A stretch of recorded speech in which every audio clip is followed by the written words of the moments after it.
அனைவருக்கும் வணக்கம். தெய்வீக பலன்கள் சேனல் சார்பாக தங்களை அன்புடன் வரவேற்கிறோம்.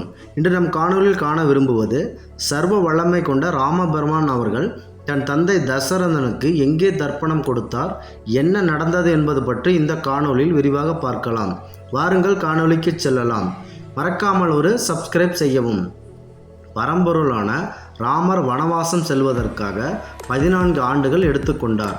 ஒவ்வொரு நாளும் அவர் சென்ற நிகழ்வை நினைத்து அவருடைய தந்தையான தசரதன் மிகுந்த உடல் நிலை சரியில்லாமல் இருந்து வந்தார். மேலும் அவரது தந்தையான தசரதர் ராமபெருமான் வனவாசத்தில் இருந்தபோது தசரதன் இறந்து விட்டார். இது அங்கு இருந்த அனைவருமே பெரும் ஒரு அதிர்ச்சியில் உள்ளாக்கியது. இதனால் அனைவரும் மிகுந்த மன வருத்தம் அடைந்தனர். மேலும் ராமபிரான்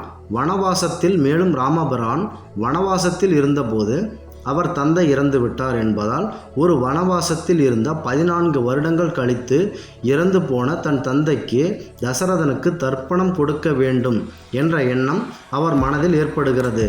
மேலும் இந்த 14 வருடங்கள் கழித்து அவர் அயோத்தி மன்னராகவும் முடிசூடுகிறார். மன்னராக முடிசூடிய பிறகு அங்கு இருப்பவர்களிடம் தன் தந்தைக்கு தர்ப்பணம் கொடுக்க வேண்டும் என்ற எண்ணம் மனதில் நீண்ட நாட்களாக ஒலித்து கொண்டிருக்கிறது.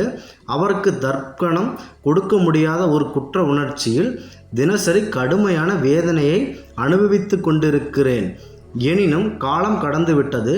இருந்தாலும் என் தந்தையை தர்ப்பணத்தின் மூலம் நான் சந்திப்பேன் என்ற ஒரு மனதில் ஒரு எண்ணம் கொள்கிறார் ராமபிரான். ராமர் அவர்கள் நிறைய இடங்களுக்கு போய் தன் தந்தைக்கு தர்ப்பணம் கொடுக்கிறார். ஆனால் அந்த தர்ப்பணம் எதுவுமே அவருடைய தந்தை ஏற்றுக்கொள்ளவில்லை. நீண்ட நாள் அந்த கடன் தீராமலேயே இருந்தது. எத்தனையோ நிறைய தலங்களுக்கு ராமபிரான் அவர்கள் சென்று தன் தந்தைக்கு தர்ப்பணம் கொடுக்க தன் கைகளால் பிடித்து வைத்த தர்ப்பணங்கள் எல்லாம் அந்த பிண்டங்கள் அவர் கண்ணெதிரே புழுக்களாய் மாறி அந்த பிண்டங்கள் நின்றது. ராமன் அவர்களுக்கு என்ன செய்வதென்றே தெரியவில்லை. நாமும் பல இடங்களுக்கு சென்று தன் தந்தைக்கு தர்ப்பணம் கொடுத்தால் தர்ப்பணம் முடிவதற்குள் அந்த பிண்டங்கள் புழுக்களாய் மாறுகின்றது. நான் என்ன செய்வேன் என்று, என் தந்தையின் கடமையை நான் எவ்வாறு ஆற்றுவேன் என்று மனவேதனை கொள்கிறார். இதனால் மனமுடைந்து காணப்பட்ட ராமபிரான் கைலாயநாதர் சிவபெருமான் அவர்களிடம் தன் மனதில் உள்ள குறையை வேண்டிக் கொண்டார். சிவபெருமான் அருளாசி வழங்கி, ராமனே, நீ எங்கேயும் தர்ப்பணம் வழங்காதே, நேராக தில தர்ப்பணபுரி என்ற ஒரு ஆலயம் உள்ளது, அங்கு சென்று உன் தந்தைக்கு மனதார தர்ப்பணம் கொள் என்று கூறி மறைகிறார் சிவபெருமான். உடனே ராமபிரான் அங்கு அனைவரையும் கூட்டிச் சென்று தன் தந்தைக்கு தர்ப்பணம் கொடுப்பதாக பிண்டங்களை எடுத்து வைக்கிறார். பல ஆலயங்களில் முடிந்து வைத்த பிண்டம் புழுக்களாய் மாறிய போது இந்த ஆலயத்தில் பிடித்து வைத்த பிண்டங்கள் மல்லிகை பூக்களாக மாறி மனம் வீசின. அங்கே இருப்பவர்கள் அனைவரையுமே காற்றில் கலந்து நல்ல நறுமணம் வீசும் ஒரு சூழ்நிலை ஏற்பட்டது. மல்லிகையாக மனம் வீசிய பிண்டங்கள் அந்த பரம்பொருள் சிவலிங்கமாக மாறி அனைத்து பிண்டங்களும் நின்றது. ராமன் சிலித்து போனார்.